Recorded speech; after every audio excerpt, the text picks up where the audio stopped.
Dear God, kabalo ba mo nga ang Eucharistia na to? Kasagara mga Katoliko, wala kabalo nga mauna siya ang tinuod nga lawas ug dugo ni Kristo.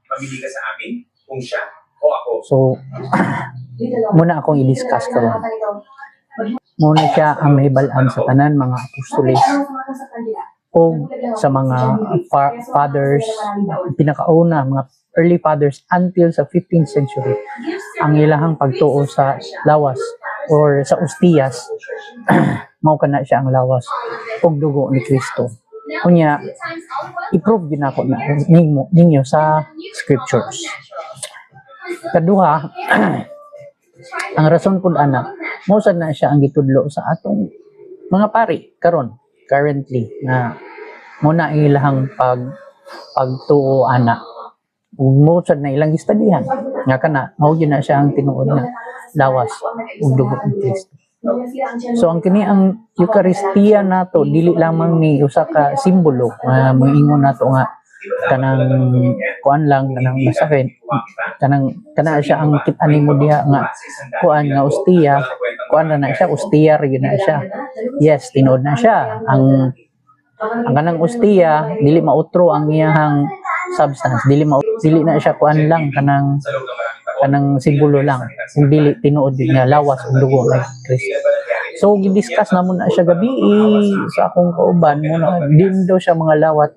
Ang reason kay wala siya kabalo unsa gyud tinuod nga unsay tinuod, which is true man yun kay kasagara lagi Katolik kabalo. So mo ni siya ako i-discuss karon. Hindi kita titigilan ngayong araw. Isa sa mga rason pod nga unsaon na to paghibalong kani siya tinuod ni siya nga lawas ang kaning diretso lang dayon mahimo ng lawas ug dugo ng Kristo. Kuha na siya ang ostia di na siya mahimog lawas kung walay pahintulot gikan sa Biblia gyapon ang tinuohan. So kini Matthew 16 chapter 16 verse 19 muna siya ang kanang kung unsay akong kung unsay imo ang intulot diri sa kalibutan intulot dito sa langit. Kung unsay imong i-reject diri sa kalibutan mo say imong i-reject kung unsay imong i-reject sa diri sa kalibutan mo say i-reject dito sa langit. So muna siya ipasabot ana. So handed down gikan sa mga apostoles hantod karon sa mga pari kanang pag-consecrate og kanang pag say sa every mass nato sa Katoliko nga this is my body kana siya nagpahibalo na siya nga himuon gyud siya lawas og dugo ni Kristo. In a way nga kana siya gi-pass down na gikan sa mga apostoles hangtod karon. Meaning ang pwede ra ana makapahimo siya nga mahimo siya lawas ni Kristo is ang pari ra. Kay gi-lay down of hands mo na sila gikan pa sa sinundanan hangtod sa karon gikan pa sa mga apostoles gikan sa apostoles hantod na karon nga mga pari na. So kung buto na noon nimo kuan gyud na siya kanang na gyud na siya tinatawag nato kanang hierarchy lugar kumbaga. So dili na siya pwede nga bisag si kinsa lang mahimo kini siya himo siyang lawas mahingon na din ka this is my body which will be given up for you. So muna siyang mga scriptures nga akong ipanghatag sa inyo magbasa ko karon kay para makabalong mo ug unsaon ako pag-prove sa inyo ha ang kanang lawas ni Kristo mao kana ang iyang kanang bread mao kana iyang lawas ni Kristo. So based sa kuan sa sinugdanan pa man giklaro gyud na siya sa Ginoo. So mo ni siya ang mga scriptures. Number 1 pambasahon doon ako na English na Bisaya kay para klaro. Jesus then said to them, truly, truly, I say to you, it was not Moses who gave you the bread from heaven, but my Father gives you the true bread from heaven. For the bread of God is He who comes down from heaven and gives life to the world. So, sa Bisaya pa, si Jesus miingon, sultihan ko kamo, dili si Moises ang naghatag kaninyo og pan gikan sa langit. Ang akong amahan mao ang naghatag kaninyo sa matuod nga pan gikan sa langit. kay ang pan nga gihatag sa Dios mao siya nga nanaog gikan sa langit ug naghatag og kinabuhi sa kalibutan. So sa ani nga kuan nagpahibalo na si Jesus Christ aside sa atong kuan sa katong gipakanaog nga mana sa atong kalibutan gikan to siya sa Ginoo. Pero ang gipasabot ani is mismo ang Ginoo gipadala niya yang anak gihatag niya sa mga sa kalibutan o sa mga tao. So naay ikaduha na kining scripture. Hinay-hinay nato ni pagkuan tuki ba? Jesus said to them, I am the bread of life. Whoever comes to me shall not hunger, and whoever believes in me shall never thirst. But I said to you that you have seen me, and yet you do not believe.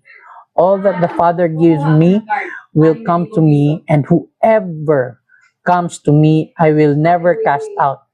I have come down from heaven, not to do my own will, but the will of Him who sent me. So, sa Bisaya pa po, si Jesus, niingon kanila, ako man ang pan nga naghatag sa kinabuhi, ang muari kanako, dili na gayod gutomon, o ang mutuo kanamo nako, dili na gayod uhawon.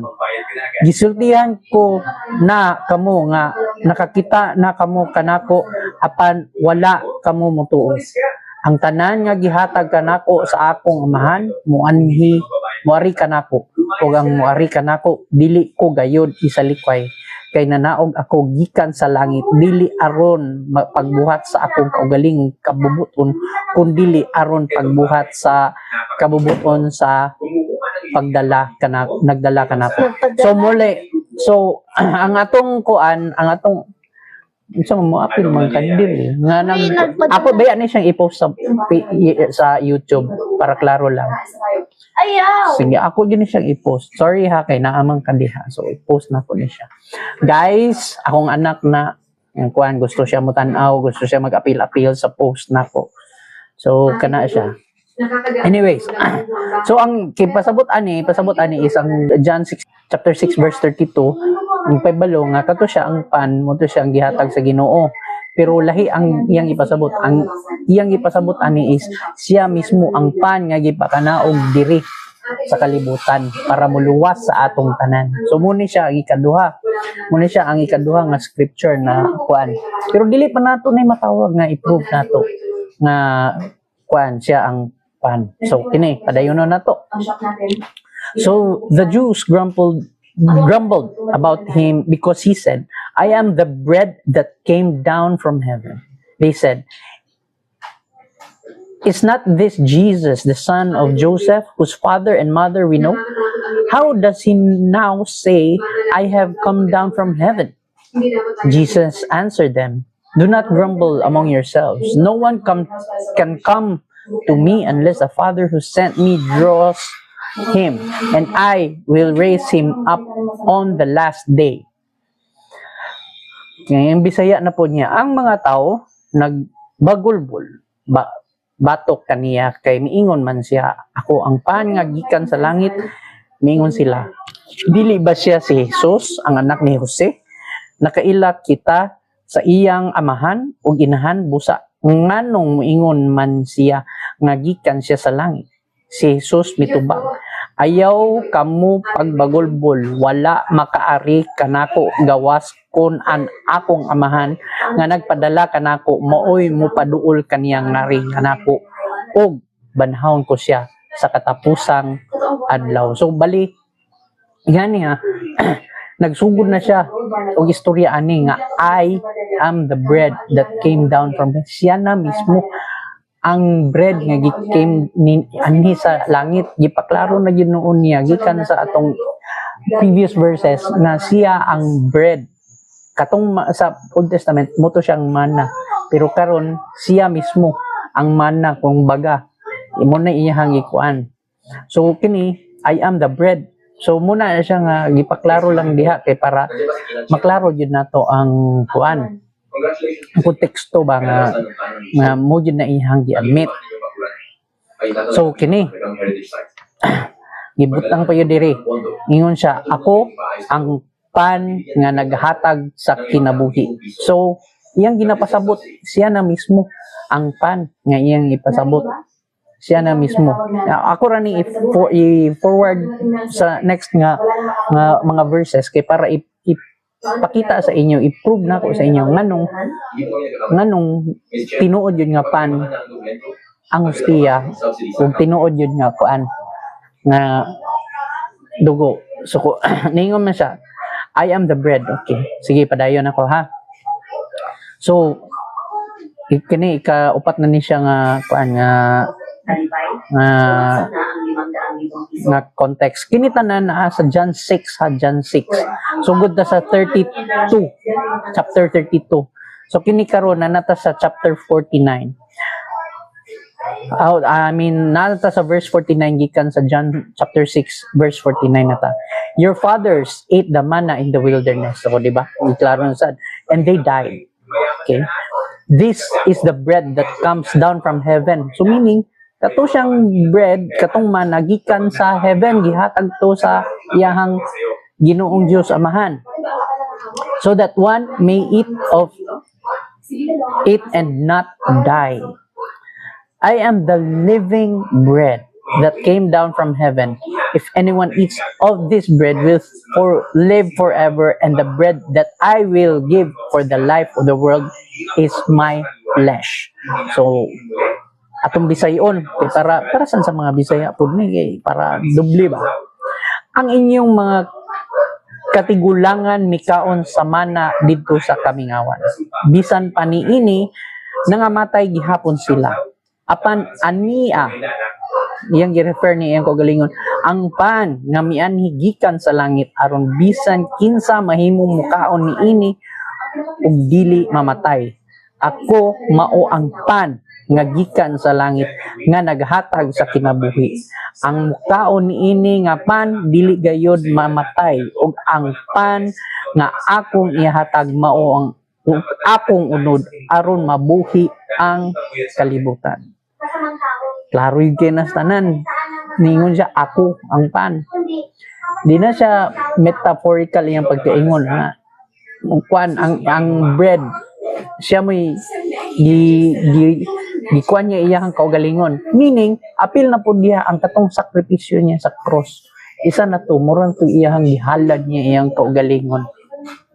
Nagyapoy konteksto with sa katong Passover lamb. Di ba? Ang katong Passover lamb nga gisakripisyo ang mga nati kay para mabuhi ang mga Hudiyo. So bali ang nahitabo atong time sa katong napulo mo to ka mga mga kuan ni Moses, mga plagues, the 10 plagues, ang may kanapulo ato mutos siya ang kuan lamb. So naayod siya kuan ba parallelism lugar kunuhay. Kung imo tong kuan ang lamb, imo tong kuan sa door, di mo labay ang katong kamatayon sa door. O niya ang katong kuan, katong mula po sa sila. And that was the lamb. Un kana mo po na iyahang ibalo sa mga tao, gipaklaro sa iyaha. So balik ta. Padayon na ta. So karon chapter 6 verse 53 na punta. So Jesus said to them, Truly, truly, I say to you, unless you eat the flesh of the Son of Man and drink his blood, you have no life in you. Whoever feeds on my flesh and drinks my blood has eternal life, and I will raise him up on the last day. For my flesh is true food, and my blood is true drink. Whoever feeds on my flesh and drinks my blood abides in me, and I in him. As the living Father sent me, and I live because of the Father, and so whoever feeds on me, he will live because of me. This is the bread that came down from heaven, not like the bread the fathers ate and died. Whoever feeds on this bread will live forever. Okay? Atong Bisayon, para sa mga Bisaya. Si Jesus miingon kanila, sultihan ko kamo kung dili kamo mokaon sa unod sa anak sa tao ug dili mo inom sa iyang dugo, dili kamo makabaton og kinabuhi. Ang mukaon sa akong unod o moinom sa akong dugo, may kinabuhing walay katapusan ug banhawon ko siya sa katapusang adlaw. Kaya ang akong unod mao ang matuod nga pagkaon ug ang akong dugo mao ang matuod nga ilimnon. Ang mukaon sa akong unod ug moinom sa akong dugo, mapabilin dinhi kanako ug ako diha kaniya. Ang buhing amahan maoy nagpadala kanako ug tungod kaniya buhi usab ako. Sa samang paagi ang muktaon kanako mabuhi tungod kanako busa mao kini ang pan nga mianhi gikan sa langit. Balik na sa ta, kapila na ang gikan sa langit. Dili kini sama sa pan nga gikaon sa inyong mga katigulangan o unya nang mamatay gihapon. Amo kaon ining maong pan mabuhi sa dayon. O di ba? Iyan na yun ning ika-kwan, iyan na ning gipaklaro diri. Ako, kawawa naman kami naghahanap sa bahay. kung di mo mukaon sa ako, amatay kamo, pero kung mukaon kamo, mabuhi kamo. So muna siya ang atong context diha. Di paklaro niya diri. Unless you eat the Son of Man and drink His blood, Lumayo ko sa akin. isabay makasabot ani. Isod kayo. Anyways, ipadayon ra gyapon ako ang kuan. Naa diri ang kuan. Ang gist nganong moingon gyud nga kuan nga mo gyud ni siya ang lawas ni Kristo ang katong mustiya. Bisan magali sa pagkuan, pag ingon ni kuan ni Jesus mao kani akong lawas, ingon siya mo ni siya gyud ang akong lawas. Kinsa ba say tawo nga makaunaw na mahimo na tag kanibal ani ba kay ano man nga mukaon ta sing ano so kanon lugar nato si Jesus ana ba ug bisag ang mga disipulo bisan pag si kinsa manggaling makapangutana gyud ngano man gyud nga kuan besides tanawon kung babantayan niyo sa context wa gyud gibawi sa Ginoo Jesus Christ ang iyang istorya ningon gihapon siya nga siya ang bread of life magpamatuod nga iha yung gi-double down gyud gitarong gyud niya siguro yun niya wa niya gibawi kaysa yun naman bawiun pwede raman ka moingon og kuan moingon og ay dili siya symbolically lang ni siya simbolo lang ni siya meaning dili gyud ni siya mao ang bread pero mo ni siya giingon ni Jesucristo basahon nato. When many of his disciples heard it, they said, "This is a hard saying. Who can listen to it?" But Jesus, knowing in himself that his disciples were grumbling about this, said to them, "Do you take offense at this? Then what if you were to see the Son of Man ascending where he was before? It is the Spirit who gives life. The flesh is no help at all." Diba? Ang iyong pasabot, the Spirit who gives life, meaning ang katong ustiya, nahimo siya og naay espiritu nga ni kunsa, ni sulod, ni kunsad. Mo na siyang nahimo na din siya og body yun, tinuod. Ni take into, ni sulod, ni ipaklaro yun, ipakuan yun, o sige, padayon na to. Who gives life? The flesh is no help at all. The words that I have spoken to you are spirit and life. Itong Bisayo. Daghan sa iyang mga tinunan ang nakadungog niini og miingon. Lisod kaayong dawaton kining pagtulon-ana. Kinsa bay makasabot niini? Bisag walay nagsulti kaniya nahibalo si Jesus nga nagbagulbol ang iyang mga tinunan bahin niini. Busa giignan niya sila, nakapabugnaw ba kini sa inyong pagtuo kanako? Pananglit makita ninyo ang anak sa tao mukaya balik sa iyang gigikanan. Mabugnaw ba lang gihapon kamo? Ang naghatag og kinabuhi mao ang Espiritu sa Dios ug dili kini mahimo sa unod. pinaagi sa mga pulong nga akong gisulti kaninyo, magbatunan ninyo ang espiritu nga naghatag sa kinabuhi. So, Hindi ka lang pag-20 milyon. gipaklaro na yun sa atong Ginoong Jesucristo. Pila mga bisan manggundog kuan kung buto na naon ba nimo dili biya wa biya yun dyan. Di ba kung mag istorya sa parable, ipaklaro man niya, iya man na ipasabot yun sa iyang may mga kuan, sa mayang mga disipulo, sa iyang mga apostles. Pero sa kini nga time, iya yung gi-double down, iya yung gi-istorya yun. O ang question lang din ako sa inyo, ano? Huwag kang magalala. Wala kang- Kung maingon ang Ginoo nga this is my body. Kung man siya niingon yun nga this is the symbol of my body. Klaro mo yun na yun diri sa atong konteksto, no, sa atong basahon. Kung niyo siya this is my body, mahimo ba yung naglawas niya? Unsa yung pagtuo sa iya dili Ginoo nga dili niya mabuhat na?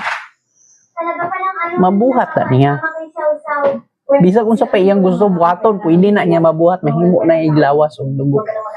Iyahang lawas og dugo. Pero imagine sad kunuhay daw bi kung kana siyang iyang ang nang gustiya mahimo yun og kanang iha yung lawas kalaw ay rasag kay no lain sad siguro kaya.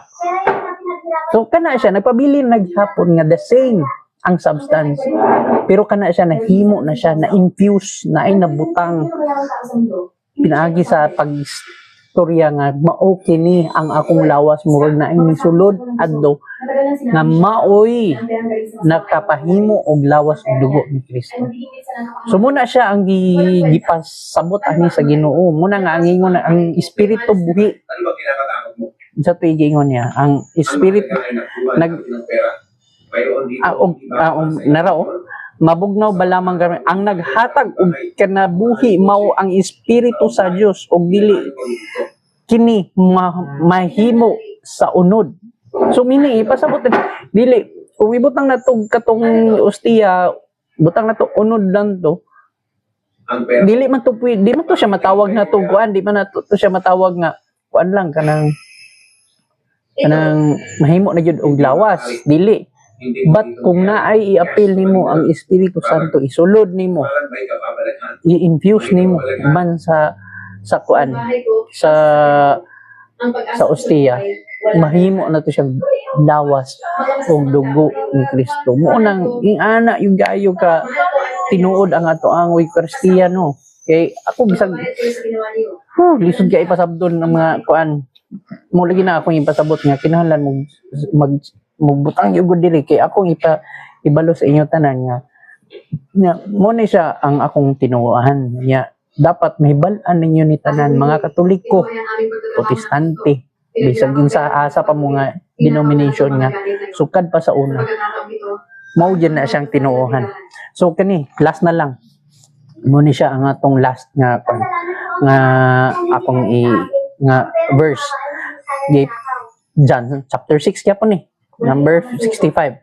And he said, "This is why I told you that no one can come to me unless it is granted him by my Father." After this, many of these disciples turned back and no longer walked with him. So Jesus said to the 12, "Do you want to go away as well?" Simon Peter answered him, "Lord, to whom shall we go? We have the words of eternal life. And we have believed and have come to know that you are the only one of God." Jesus answered them, "Did I not choose you, the 12? And yet one of you is a devil." So kabalo naman tanong kinsa tong demonyo. Judas man to. Sa atong Bisayon, last na lang yun ni. Oh, midugang siya sa pag-ingon. Mao man gani nga gisultihan ko kamo nga walay makaari kanako gawas kun itugot kini sa amahan. Tungod ni ini daghan sa mga tinun-an ni Jesus ang nibiya og wala nagayod mipuyog kaniya. Busa niingon siya sa 12 ka tinun-an og kamo mobiya ba usab kamo kanako? Si Simon Pedro mitubag kaniya, "Ginoo, kinsa may among kapaingnan? Ana kanimo ang mga pulong ug naghatag og kinabuhing walay katapusan. Nagtuo kami ug nasayod nga ikaw mao ang balaan nga mianha gikan sa Dios. Si Jesus mitubag kanila. Di ba? Dili ba gipili ko kamong dusi Ate Huy, apan ito ang swerte. yawa ang usa kaninyo. Wow, yawa jud. Oy gamit na term. Ang pera naman, Ini. dahil sa malas na batang yan. Di ba gipag double down naman yun to sa uban verses dito nga siya ang body, siya ang bread of life. Kani gipaklaro na yun niya. Talagang sinasagot mo na. Daghan mga tinunan nga ni Hawa ug ni talikod. Meaning, wa sila kasabot sa gituon ni Jesus. Kay wala man yun ni kuan si Jesus, may yun siya niingon nga, ay, simbolo ra ni, kuan ra ni, kay para lang yun nga mobalik to sila. Wala. Iyahang ipaybalo yun dito nga. Kini, mao yun siya ang lawas. That's why nalikod ang mga uban disipulo. Kay dili sila kasabot sa tinunan. Busa gipangutanan niya ang dusi ka mga kuan, mga apostoles, kamo pod mo biya basad kamo. Sinabi ko na sa inyo, hinalak ako sa mga tao. So si Simon Pedro, of course, niingon siya nga, Ang ating siyang sawa, asa man din paingon nga ikaw man ang anak sa amahan, ikaw man ang sa to asa man ka asa to gingon niya. Ginoo, kinsa may among kapaingnan, anaa kanimo ang pulong nga naghatag kinabuhing walay katapusan. So naa sa iya ang pulong nga walay kinabuhing walay katapusan. So nagpasabot ka na nga asa man sa. Pero kung actually kung buto na naman bitaw gyud ninyo ang apostolis, wa pud sila kasabot sa anak nga time. Kaya pa na nila nasabtan pag kamatay ni Jesus. Kay mo naman din na ilang ministry, gibalik-balik na adyo na Eucharist perminti. Mag-breaking of bread yun na sila kay mo man ay gitudlo. So sila kung buto na naman sila pinakauna nga pari. Every time nga naa sila moadto sila og balay, moadto sila og kanang bisitaan kay sa una balay-balay ram lang style sa una kay tago man kayo kay pamatyon baya sila. So moadto sila og balay, pag moadto sila og balay, mustay sila didto for pila ka days, mag-break of bread. Kung masobra na po, basta tagaan pa kay akong gusto nga itudlo sa inyong nga kanang unsay ilang mga gipambuhat sa time nga after sa pagkamatay ni Jesus Christ. Kana magyud na siya ang mga kuan evangelization na yun nga grabe na kaayos tanan. So di na mawala since mga sa apostoles pag break na sila og bread o guys istorya sa mga pulong sa Ginoo. Kay sila at that time sila man mismo ang mga witness sa Ginoo, sila mo ga istorya sa pulong. Nya na baday Bible sa una. Wala pa may Bible sa una, di ba? So muna nga dili gyud nato ma-discount na siya. So sa atong time sila pay giistorya, sila pay ga witness. So kung sa to ilang giistorya, of course na mag-record ana. So bukag yun ang istorya. Unya kanang ilang gipang-hand-down gipang istorya. Nabungkag na siya. Og naibalaan sa tanan mga tao. So balik sa kuan kini lang sa Eucharistia. Ang Eucharistia tinuod gayon. Ang Eucharistia ang atong kanang hostia mahimo na siya lawas og dugo ni Kristo. Pero dili bisag asa. Kung dili didto gyud sa misa, sa Katoliko nga misa. Kay ang kanang mga pari nga naghimo ana sa body and blood through the power of the Holy Spirit. Mahimo kana siya lawas og dugo ni Kristo. Unya gikan pud na siya sa laying of hands, gikan pa yun na sa inaunahan pa yun gikan sa apostoles, mga disipulo gikan sa mga disipulo hantod sa mga niabot hantod karon. Kana siya laying of hands.